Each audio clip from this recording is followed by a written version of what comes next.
EA Sports WRC's 2024 season expansion is finally here.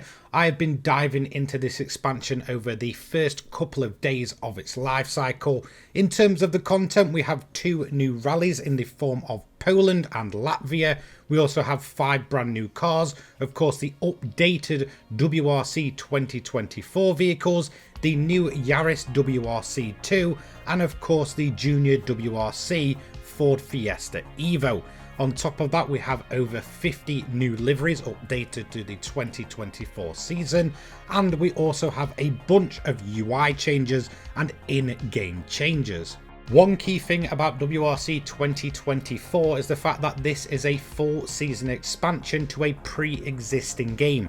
Of course, WRC released last year based on the 2023 season, and the way that the 2024 season has been expanded upon is fully in-game. This is not a standalone release. One thing I do hope is that EA take note for the likes of the Formula 1 releases and just start going down this route. Give it a solid foundation and then just release season expansions instead of having to pay top dollar for a full standalone release. This is priced at £20 just for the 2024 content, or £25 if you want the 2 other expansions coming down the line. That is not too bad at all, and honestly, yes, they are limited to what's changed with WRC in 2024, but I still think from a price point that is much fairer than doing a full standalone release every year that we do see with some other annual racing titles.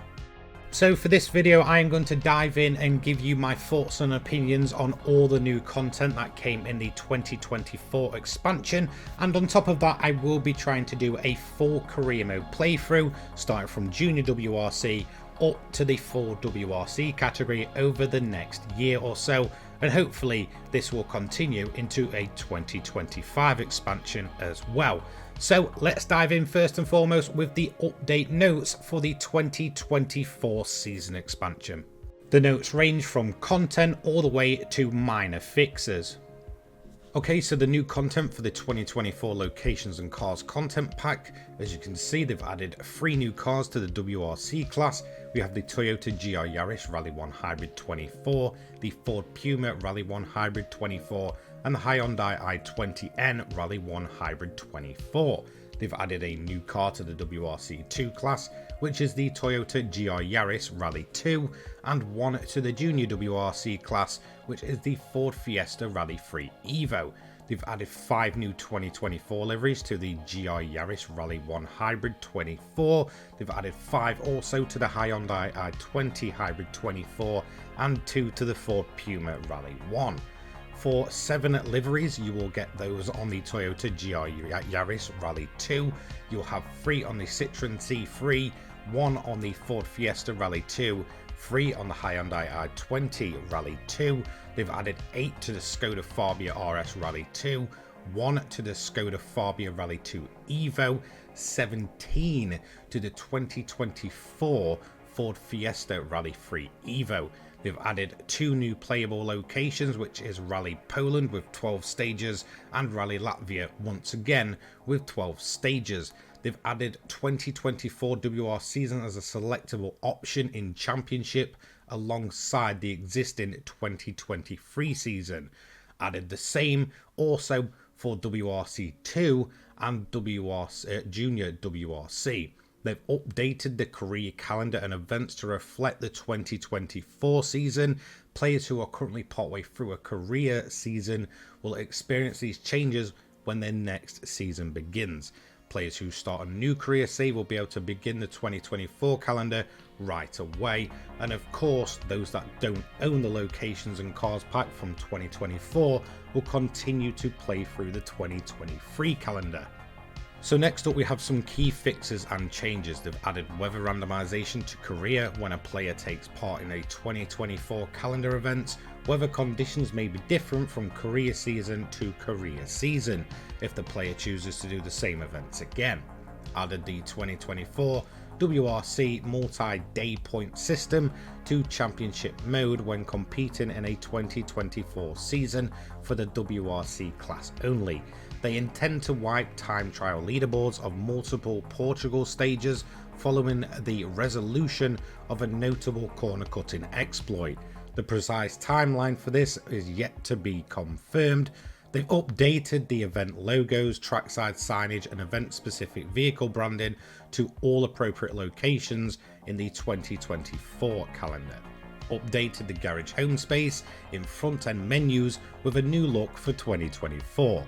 Updated service areas across all locations with a new 2024 look, and extended Rally Pass Season 6 indefinitely as they look to improve it and make it overall better for the game. We also have some crash fixes. As we can see, they fixed an issue in which the game may crash when transitioning from one stage to another. Fixed an issue where the game would crash if the player entered and then immediately backed out of a leaderboard. Fix an issue within Korea in which the game could potentially crash after completing Rally Sweden. And then finally, they fixed an issue with the 2023 seasons in Championship in which the game could crash if a driver selected recover to next day after retiring. We also have some audio fixes. They fixed an issue in which ambient sounds and EA music would only play on the left side channels when using a 5.1 or a 7.1 audio setup. They fixed an issue in which disabling menu music would also disable the replay music, and an issue in which EA music would play for 2 to 3 seconds after disabling it in the settings. Fixed an issue in which replay audio would not reset to default when the option was selected. Fixed an issue in which voiceover lines would repeatedly play after entering stage results from results hub screen, and fixed an issue with replays in which wind audio was not noticeably present in some scenarios. In Korea, they fixed an issue in which a charity event clashed with another major championship event during week 46, added weather randomization to Korea when a player takes part in a 2024 calendar event. Weather conditions may be different from Korea season to Korea season. Of course, this is one that is outlined in the main ones. They've also got some car fixes as well. So the Opel Manta 400 fixed an issue in which the car would take on a distorted appearance, and also an issue in which the driver's arm twisted in an unnatural way while driving. For the Peugeot 306 Maxi, they've increased the engine volume. The Renault Clio S1600 fixed an issue in which the car would take on a distorted appearance, and the same for the Volkswagen Golf GTI. Championship mode, they've of course added the 2024 WRC multi-day point system championship for the top class, and they fixed an issue with the 2023 season in which drivers would not receive power stage points. Graphics and performance fixed an issue in which the effect of driving through rain and snow at high speed was not working as intended. Fixed an issue in which too much snow was falling during light snow conditions. Fixed an issue on PC in which selecting reset to defaults would not reset advanced graphic settings. Increased draw distance of specific ground cover objects across multiple locations. Made a number of minor performance improvements to Japan, and the same with Sardinia. Livery editor, the Audi Sport Quattro S1E2 added a number of editable 4-colour patterns. As we can see, we've got a fair amount for locations, so they've of course updated the branding for the 2024 season, updated the home space and the service space. In terms of Croatia, they've fixed various issues relating to tree quality. Finland, they have fixed an issue in which the replay camera wouldn't focus on the player at the start of the stage. For Estonia, there is multiple fixes here, so they've adjusted the placement of crowds located in unsafe areas on corner exits, fixed an issue in which hay bales may clip into another one of them if it was struck by a car, fixed an issue in which rumble strips were using placeholder textures, fixed an issue in which rumble strips were once again using placeholder textures on 2 stages there, and 3 as well with Visi, and then once again on the 4th stage again with the rumble strips. So in terms of Portugal, they've resolved a corner cutting exploit that was present across multiple stages. It does seem that that has been fixed, and they are intending to actually fully reset the leaderboards there at Portugal.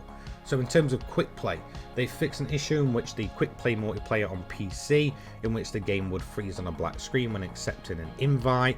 Once again, they fixed an issue with quick play in which generating a rally championship with a H1 4-wheel drive would result in too few events being generated. Fixing an issue in quick play in which generating a regularity rally championship with H1 front wheel drive cars would result in too few events being generated. Of course, when it comes to the rally pass, they have extended this indefinitely, but you will still get your new moments added in. But of course, they are seemingly looking to improve that. Time trial, they've changed time trial time of day and weather conditions on dry stages from spring morning clear to spring midday partly cloudy for more visually interesting experience. This does not affect on-road pace, and as such no leaderboard wipe is required. Change time trial time of day weather conditions on wet stages from spring morning cloudy to spring midday partly cloudy, once again the exact same as the first. User interface and HUD, so they've added ANA, authorized neutral athlete, as a selectable nationality. This does not replace or remove other nationalities from the game. They've added Kazakhstan as a selectable nationality, and fixed an issue in which the next/previous tab buttons would not function on the social friends list screen. Made several minor fixes to subtitles and UI elements across the game, and then miscellaneous, they have made several minor bug fixes and improvements across the game. And that is a full rundown of the 2024 content and 2024 patch notes. Next, let's move into the content in-game, and we're actually going to start off with the initial menu when booting up the game. As you can see, it's had a full refresh for the 2024 season. It just breathes more life into it. If I had a major criticism of WRC on its initial launch, was that in the menus it just felt kind of soulless and a little bit lifeless. Just adding these more colours into it and more details in the background just gives a better first impression once booting up the game. Next, let's of course move into the main WRC category.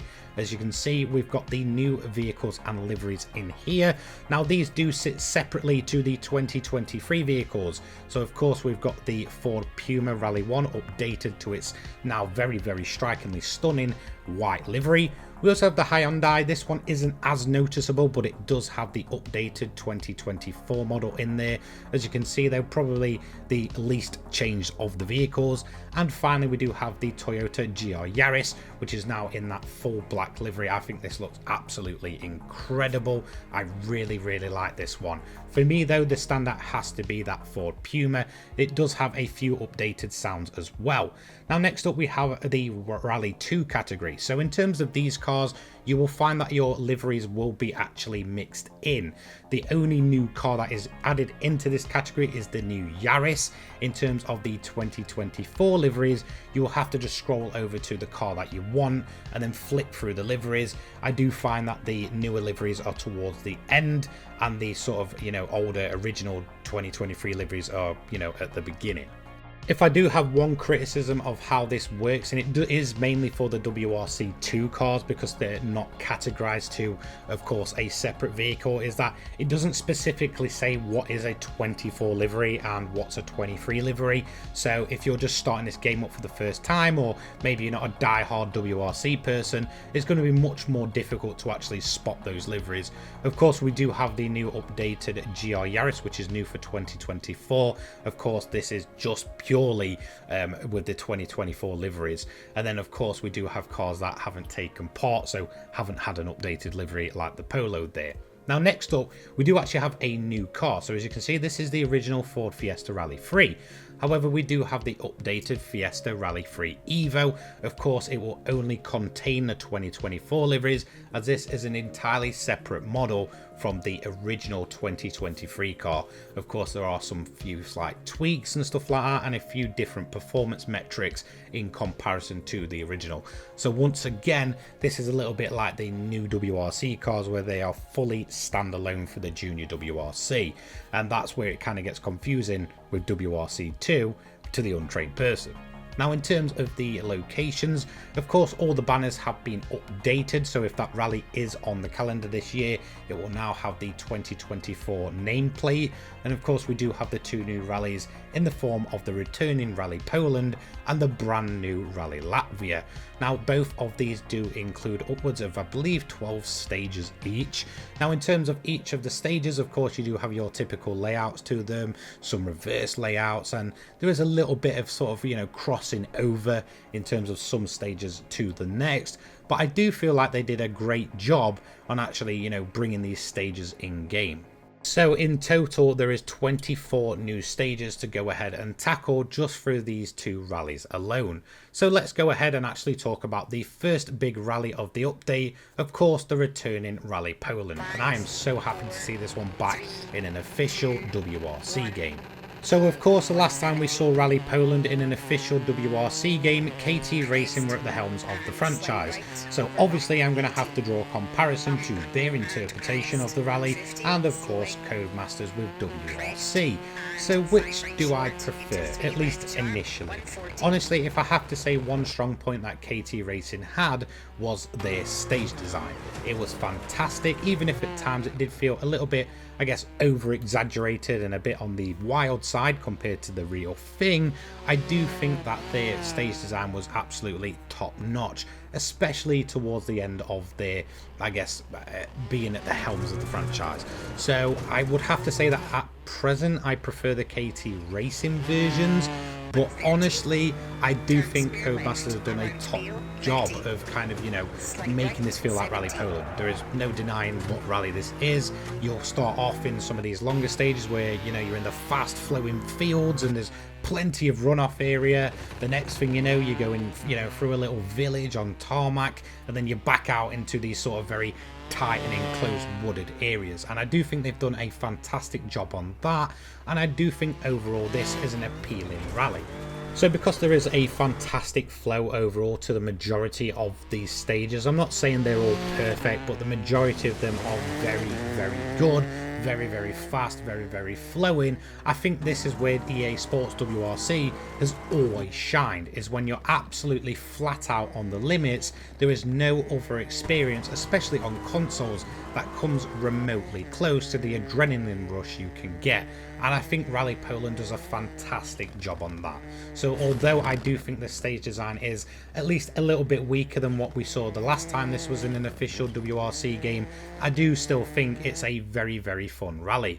And that's going to bring me on to the brand new one, so we can't even compare, Rally Latvia. Of course this is brand new for the 2024 season, so this is going to be, I guess, my initial thoughts on how I feel this rally sits. So of course when it came to the season expansion for 2024, they could only realistically include the real world locations, and of course Rally Latvia has come along to the calendar with the returning Rally Poland. And whilst at times, and for the majority of it, it does feel a little bit different, I do feel like, considering they came in the same expansion, they can feel a little bit samey, especially once again in terms of that flow. Rally Latvia for the main part is a very, very fast and very, very flowing rally, almost too closely to Rally Poland that it doesn't necessarily differentiate itself too much. I would say the biggest difference here is actually these sort of dips in the side of the road that honestly does make it at times feel a lot more dangerous than Rally Poland. But in terms of the overall feeling and flow, they're very, very similar. And I honestly do have to say that I think at present I do prefer Rally Latvia over Rally Poland, and that is saying something. I've always enjoyed Rally Poland in pretty much every game it's been in, but for me Rally Latvia just adds that little extra edge that to me makes it the best of the 2 new rallies. And this is actually going to lead me into my favourite moment so far of the 2024 season expansion. The longest layout of Rally Latvia, doing this flat out in my Ford Rally 1 Puma, was absolutely breathtaking. It was such a fast flowing long stage and being absolutely flat out and pushing the limits beyond belief for the majority of the entire event, bar a few hay bales which you're seeing on screen now, was such an exhilarating feeling. And again, like I said, this is where EA Sports version of WRC absolutely stands out from anything else. It's a pure adrenaline rush. And I do think after throwing about that Ford Rally 1 Puma, that's really what sold me on believing that Latvia just feels like the better of the two new rallies. However, you can't really go wrong with either. I think they're absolutely fantastic nonetheless. Now, honestly, it's time to give you my roundup and thoughts and opinions, of course, on the entire 2024 update. So, in conclusion, do I think that this will change your mind if you wasn't a fan of WRC upon its launch? Probably not. However, just note, because they are of course building upon a pre-existing product, that in terms of how it was at launch and how it functions now, the performance of the game is better, I do feel like the sound design is better, and I do think overall this is a much better product than what we saw upon its initial launch. If you're already a fan of WRC and you've been spending a bunch of time with it, I think you should absolutely do yourself a favour and pick up the 2024 expansion. Hopefully EA do take note that this is the way they should run all annual franchises. Put a solid base out there, build upon it, and then just expand upon it season to season. The content itself, I do genuinely really like the new cars. Whilst they don't feel too much different from what we had in 2023, of course, there's not really been any insane overhauls of the regulations. They do have improved sounds, and of course you do get the official 24 models. I think the biggest car of the bunch is definitely the WRC2 Yaris. I think that is fantastic on its own, and I do genuinely really like the evolution of the junior WRC car. In terms of the new locations, although they don't really differ too much from each other, I do think they're pretty decent rallies nonetheless, and will definitely be some that I'll want to run over and over again. I think both of them are enjoyable, but Latvia for me is definitely the standout because it's absolutely fresh to this game. So if you didn't like the game originally, I don't think you should really buy this expansion update or really go expecting this to be a massive overhaul. However, if you're one of those that bought the game and you just thought the performance wasn't as good, then honestly it's definitely performing better than it was on its initial launch, and maybe give it another go. And obviously if you're a fan of the game itself, then definitely do yourself a favour and pick up the season expansion. Anyway, that's it from me. Thank you so much for watching. Take care guys. Peace.